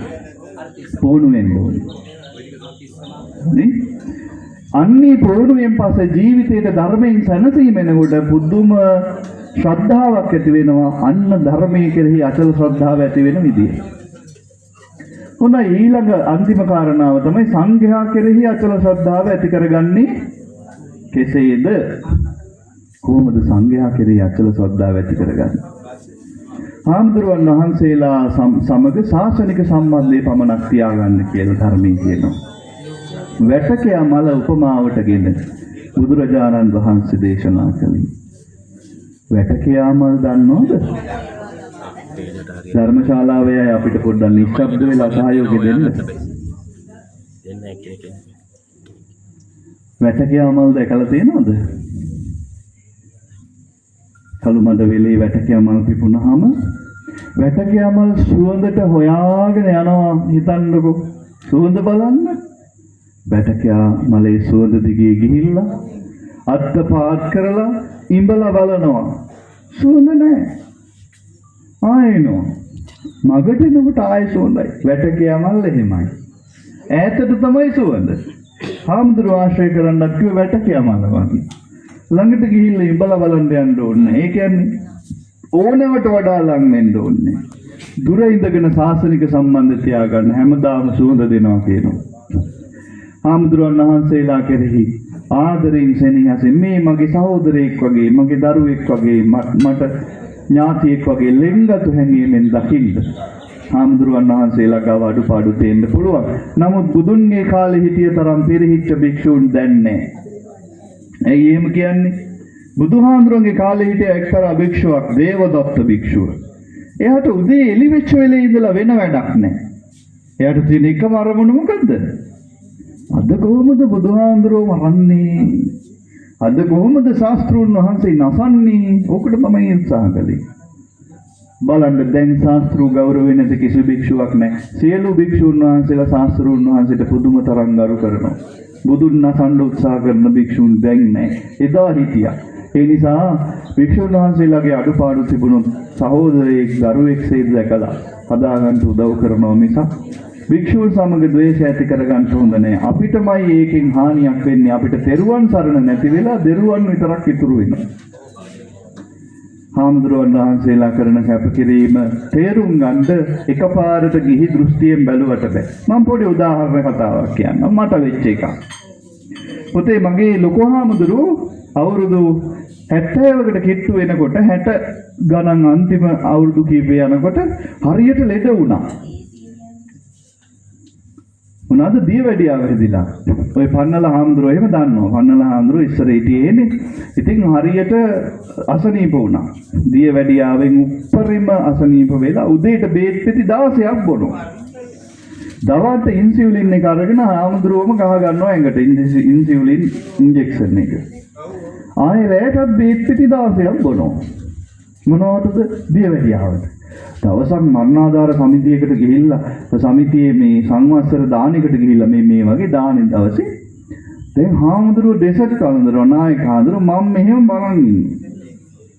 මොකද අනිත් අය ඔක්කොම හාමුදුරුවන් වහන්සේලා ෆුඩ් සලාඩ් විතරක් පොඩ්ඩ වළඳලා පාඩුවේ ඉන්නවා. මෙයා අපේ නායක හාමුදුරුවෝ අර යන වටලා පාමෙහි ගෙන්න මට බෙදන්න.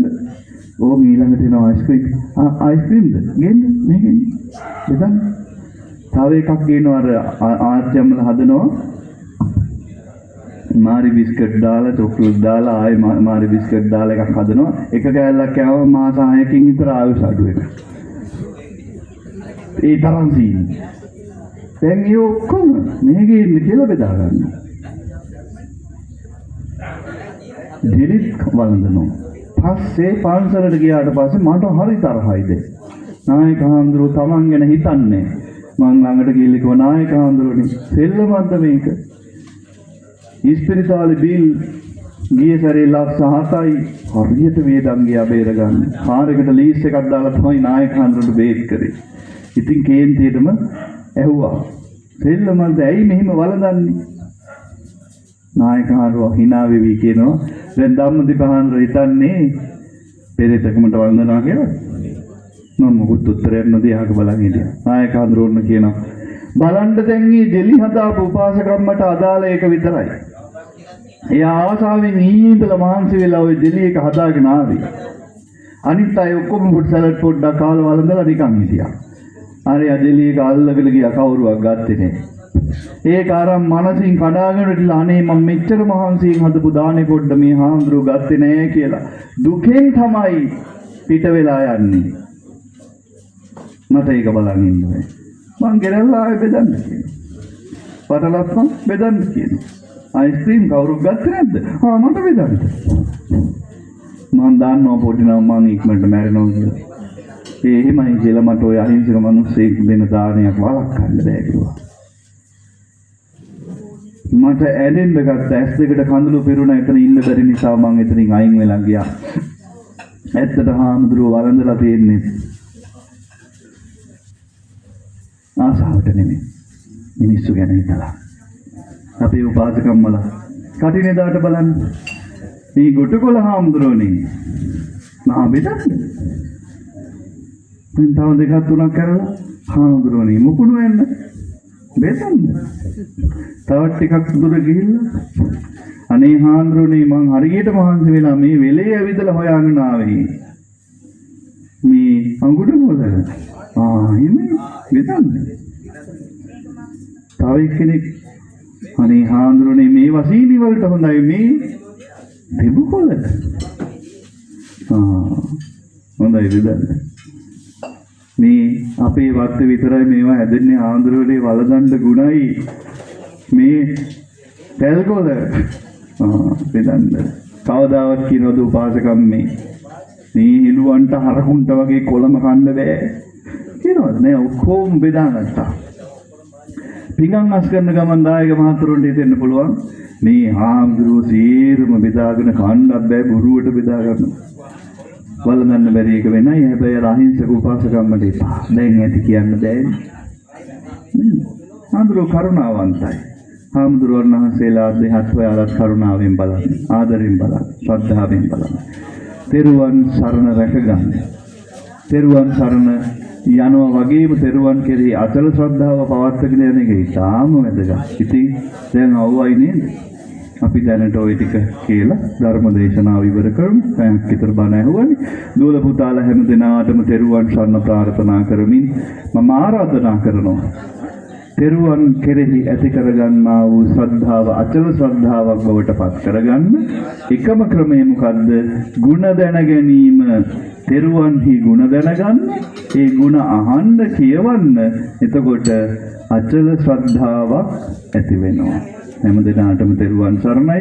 විශේෂයෙන්ම අද දවසේ මේ පින්කම සංවිධානය කළේ අපේ මන්දාරම් නුවර හාමුදුරුවෝ මේ දරුවන් සමග දහම් පාසලේ ආචාර්ය මණ්ඩලය සමග දායක පින්වතුන් සමග මෙවන් පින්කමක් සිද්ධ කළේ. පසුගිය කාලේ අපේ රටේ සිද්ධ වෙච්ච ස්වාභාවික ව්‍යසන වලින් විපතටපත් වෙච්ච සියලු දෙනාට ආශිර්වාද කරලා ඒගොල්ලෝගේ ජීවිත නගා හිටවා ගැනීම සඳහා සෙත් පතන්නත් ස්වාභාවික ව්‍යසන වලින් මිය පරලොව ගිය සියලුම දෙනාට සුගතිය ප්‍රාර්ථනා කරන්න. ඒ අරමුණු එසේම සඵල වේවා කියලා ප්‍රාර්ථනා කරන ගමන් විශේෂයෙන්ම අද මේ පින්කම් මාලාවේ ප්‍රධාන දායකත්වයේ දරන නුවන් සංජීව මැතිතුන්ට සහ අනුරුද්ධිකා බණ්ඩාර මැතිණියට ආශිර්වාද කරන්න. 2026 වර්ෂයේ ජනවාරි මාසේ 18 වෙනිදාට ඒ අයගේ 20 වෙනි විවාහ සංවත්සරයේ යෙදෙනවා. ඉතින් අපි ආශිර්වාද කරමු. එතුමාටත් එතුමියටත් නිදුක් නිරෝගීව දිගාසිරි සම්පත් භුක්ති විඳින්න තවත් බොහෝ කාලයක් වාසනාවන්තව ජීවත් වෙන්න මේ පින් ආශිර්වාදයක් වේවා. දරුවන්ගේද වැඩිහිටියන්ගේද මහා සංඝරත්නයේ ආශිර්වාදය ලැබිලා දිනෙන් දින දියුණුව සැලසේවා. කරදර බාධක අපලෝපද්‍රව ලෙඩ දුක් ආදී ඇතනම් අවම වේවා. සියලු යහපත වේවායි ප්‍රාර්ථනා කරමු. ඒ වගේම එයාගේ දරුවන්ට විශේෂයෙන් සිතුම් සංජය පුතා, ලෙෂාරා ශාවින්දි දියණිය, චෙනුලි සිහාදී දියණිය මේ තුන්දෙනාට අධ්‍යාපන ආදී අනාගත කටයුතු සඵල වෙන්න ඒ ප්‍රධාන කොටගෙන අපේ බණ ආපු දහම් පන්සලේ දූ දරුවෝ හැමෝටම අපි සෙත් පතනවා. දූල පුතාලගේ ජීවිතේ ප්‍රභාෂරව ආලෝකවත් ගොඩනගා ගන්න මේ පින් ආශිර්වාදයක් වේවා. හොඳට ඉගෙන ගන්න, ජීවිතේ සාර්ථක කරගන්න වැඩිහිටි අපි හැම දෙනාගේම ආශිර්වාදය තියෙනවා. ඒ වගේම පින්කම සංවිධානය කරපු මන්දාරම් නුවර ගුණසිරි අපේ ලොකු හාමුදුරුවන් වහන්සේ නිදුක් වේවා, නිරෝගී වේවා, දීර්ඝායුෂ සම්පත් සැලසේවා. පොඩි හාමුදුරුවන් වහන්සේලා ඇතුළු මහා සංඝ රත්නයටද ඒ ආශිර්වාදය එසේම වේවා. ඒ වගේම මේ විහාරස්ථාන සංවර්ධන කටයුතු වලට සහයෝගය දක්වපු දායක වෙච්ච සියලුම දෙනාටද මේ ආශිර්වාදය වේවා. කළුමඩ පන්සල අපි දශක ගානක ඉඳලා දන්න තැන. අපේ කළුමඩ නායක හාමුදුරුවෝ කවදාවත් අපිට හදවතින් අමතක වෙන්නේ නැති උත්තම චරිතයක්. අපේ ප්‍රදේශයේ ජීවත් වෙච්ච සීලවන්ත හාමුදුරුවෝ කළුමඩ නායක හාමුදුරුවෝ. උන්වහන්සේ සමග එකට ගොඩනැගුණු දායක පිරිසක් කළුමඩ පන්සලේ දායකයෝ. මහා සංඝරත්නයට හරියට ආදරය කරන මිනිස්සු තමයි මෙහි ඉන්නේ. අපිට අපේ ගම්වල ලැබෙනවට වඩා ආදරයක් මෙහිට ආවම ලැබෙනවා. ඒ තරමට කළුමඩ මිනිස්සු හාමුදුරුවන්ට ලෙන්ගතුයි. ඉතින් ගුණසිරි හාමුදුරුවෝ වටේටත් ඒ ශක්තිය තියෙනවා. හාමුදුරුවෝත් එක්ක පන්සල හරියට ලස්සන කරලා තියෙනවා. නායක හාමුදුරුවෝත් ආස කළේ පන්සල ලස්සනට තියාගන්න. ඉස්සරටත් වඩා දැන් පන්සල ලස්සනයි. හාමුදුරුවෝ මන්දාරම් නුවර හාමුදුරුවෝ හරියට මහන්සි වෙනවා ඒවට. දායකයෝත් හරියට උදව් කරනවා. අපි හැමෝටම ආශිර්වාද කරනවා. සල්ලි වලින් වියදම් කරලා උදව් කරපු අයට, ශ්‍රමයෙන් මහන්සි වෙලා වැඩ කරපු අයට, තේ ටිකක් හරි හදලා දීපු අයට වැඩ කරනවා නේද අනේ හොඳයි කියලා වචනකින් හරි හයියක් වුණා නම් ඒ ඔක්කොටම මේ ආශිර්වාද වේවා නිදුක් වේවා නිරෝගී වේවා දීර්ඝායුෂ සම්පත් සේවා කියලා ප්‍රාර්ථනා කරමින් අපි පුණ්‍යානුමෝදනාවට යමු විද්වාදින් සුලිකුණාටුවෙන් සිද්ධ වෙච්ච ව්‍යසන හමුවේ ජීවිත හැරදා ගිය අපේම රටේ අහිංසක මිනිස්සුන්ට සංසාරේ කිසිදා අකල් මරණයක් අත් නොවේවා. ඒ අයට ලබන හැම භවයකම සුගතිය වේවා. බුදුපසේ බුදුමහරහතුන් නිවුණු සැනසුණු අමා මහ නිවන් දොර විවර වේවා කියන පැතුමින් පින් දෙමු. දෙවියන්ට ඥාතීන්ටත් මේ ගාථා කියලා පින් දෙන්න. ආකාසන්තා ච බුම්මත්තා දේවානාගා මහිද්దికා පුඤ්ඤන්තං අනුමෝදිත්වා චිරං රක්칸තු ශාසනං චිරං රක්칸තු දේශනං චිරං රක්칸තු මං පරන්ති ඉදං මේ ඥාතිනං හෝතු සුඛිතා හොන්තු ඥාතයෝ ඉදං මේ ඥාතිනං හෝතු සුඛිතා හොන්තු ඥාතයෝ ඉදං මේ ඥාතිනං හෝතු සුඛිතා හොන්තු ඥාතයෝ. හොඳයි එලෙස පින් අනුමෝදන් කළා වගේම පින්කම සංවිධානය කරපු නායක ස්වාමීන්ද්‍රයන් වහන්සේ ප්‍රදාන මහා සංඝ රත්නයටත් බණ අහපු ඔබටත් දායකත්වයේ දරන ලද නුවන් සංජීව මැතිතුන් අනුරුද්ධිකා බණ්ඩාර මැතිණිය ඇතුළු හැම දෙනාටමත් ධර්ම ශ්‍රවණය කළ අපේ දූ දරුවන්ටත් ඔබ අප කාටත් සංසාර ගමනේ නිවන් දකින භවයක පාරමී සඵල වීම පිණිසම මේ පින් හේතු වේවායි සාදු කියා ප්‍රාර්ථනා කරමු. අභිවාදන සීලිස නිච්ඡං වෘද්ධාපචායිනු චත්තාරෝ ධම්මා වඩ්ඩන්ති ආයුවන්නෝ සුඛං බලං ආයුරාෝග්‍ය සම්පatti සග්ග සම්පatti මේවච අතෝ නිබ්බාන සම්පatti හිමිනාතේ සමිච්ඡතු. සුපත් වේවා තෙරුවන් සරණ ලැබේවා. ගෞරවනීය දේශකයාණන් වහන්සේ සඳහා ධර්ම පරිස්කාර පූජා කිරීමයි මේ අවස්ථාවේදී සිදු කිරීමට තිබෙන්නේ. ඒ අනුව ධර්ම පරිස්කාර පූජා කිරීම සඳහා අප දහම් පාසලේ පසින්දු තීක්ෂණ පුතණුවන්ට අෂ්ට පරිස්කාර පූජාව සිද්ධ කරන ලෙස කරුණාවෙන් යුක්තව මතක් කරනවා. අෂ්ට පරිස්කාර පූජාව පසිදු තීක්ෂණ පුතණුවන් විසින් සිද්ධ කරනු ලබනවා.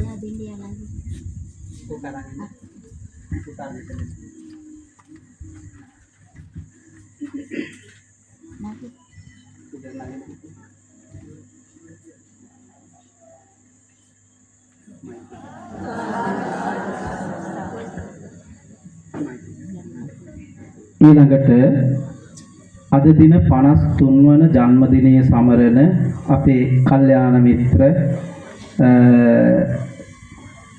ලසන්ත චන්ද්‍රශ්‍රී මහත්මයා විසින් මුදස් පරිස්කාර පූජාවන් සිද්ධ කරනවා ඇති හැම දිනම සාදු නාද පවත්වමු.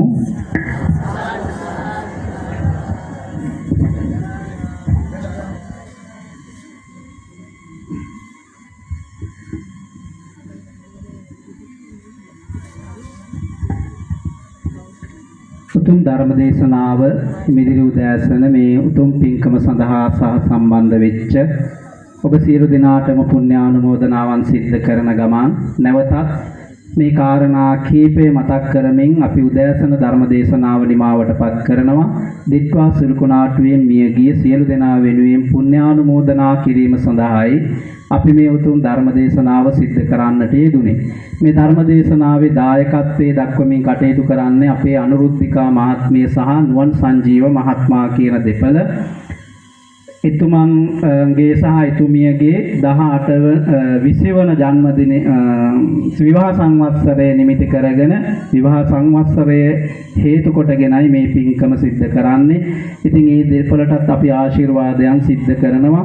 ඒ වගේම මතක් කරන්නට ඕන අපිට නම් 3ක් ලැබිලා තියෙනවා දිට්වා සිලුකුණාටුවෙන් මියගිය අයගේ ඒ තුන් දෙනාත් මේ අවස්ථාවේදී මතක් කරනවා ගාමිණී චන්ද්‍රකුමාර මහත්මයා, සන්ධ්‍යා කුමාරී මහත්මිය, මලිදු පුතණුවන් කියන තුන් දෙනා මේ දිත්වා සිළුකුණාටුවේ හේතුවෙන් මිය පරලොව ගිහින් තියෙනවා. ඒ නිසා ඒ තුන් දෙනාට නම් වශයෙන් අපි පුණ්‍යානුමෝදනාවන් සිද්ධ කරනවා. සංසාරයේ කිසිම දවසක මෙබඳු අකල් මරණයන් වලටපත් නොවෙන්නට, සසර උපදින හැම ආත්ම භාවයකදීම දීර්ඝායුෂ සම්පත්තියෙන් ලබන්නට ඒ හැම දිනාටම මේ පුණ්‍ය ධර්මයන් හේතු වාසනා වේවා කියලා අපි ප්‍රාර්ථනා කරමු. මේ අය තුල්හිරිය ප්‍රදේශයේ තමයි ජීවත් වෙලා ඉඳලා තියෙන්නේ. එකම පවුලේ අය, එකම පවුලේ තුන් දෙනෙක්, එකම පවුලේ තුන් දෙනා දිත්වා සිළුකුණාටුවෙන් මිය ගින් තියෙනවා. ඒ නිසා ඒ තුන් දෙනාටම අපි පින් අනුමෝදන් කරන ගමන් අනිකුත් සියලු දෙනාටමත් අපි පින් අනුමෝදන් කිරීම සිද්ධ කරනවා. ඒ වගේම තමයි මේ පින්කම සඳහා සහ සම්බන්ධ වෙච්ච අපේ දහම් පාසලේ පින්වත් සියලු දෙනාමත් දායක පින්වත් හැම දෙනාටමත් පුණ්‍යානුමෝදනාවන් සිද්ධ කරමින් දහවර සංඝික දානමේ පින්කම සඳහා ඉතුරු වැඩ කටයුතු සිද්ධ කිරීමට ඇති බැවින් අපි උදෑසන ධර්ම දේශනාව මෙසේ නිමාවටපත් කරමු. වැඩමවා අපිට අනුකම්පාවෙන් මේ උතුම් ධර්ම දේශනා පින්කම සිද්ධ කර දුන් ගෞරවනීය කල්යාණ මිත්‍ර බරවාවිල ධර්මරාජ විහාරයේ විහාරාධිපති, රූපවාහිනී ගුවන් විදුලි ධර්මදේශක, රාජකීය පඬිත නම කියන්න අවසරයි. හෙන්දුවාවේ ධම්මදීප අපේ පඬිත ස්වාමින් වහන්සේටත් අපි කළ මේ උතුම් පින් අනුමෝදන් කරන උන්වහන්සේගේ ශාසනික කටයුතු තව තවත් සිද්ධ කරන්නට අපිට අර්ථයෙන් ධර්මයෙන් අනුශාසනා කරන්නට උන්වහන්සේට මේ උතුම් පින් හේතු වේවා, වාසනාව වේවා. තරමක් රෝගාතුර තත්ත්වයෙන් තමයි උන්වහන්සේ අද දිනේ වැඩ සිටින්නේ. එසේ සිටියත් උන්වහන්සේ මේ ආරාධනා කළපු ධර්ම දේශනාව සඳහා નિયમિત වේලාවටම විහාරස්ථානයට වැඩම කළා. ඒ නිසා උන්වහන්සේටත් පුණ්‍යානුමෝදනාවන් සිද්ධ කරමින් අපි උදෑසන ධර්ම දේශනාව මෙසේ නිමාවටපත් කරමු. ඔබ හැම දිනාටම තෙරුවන් සරණ ලැබේවා.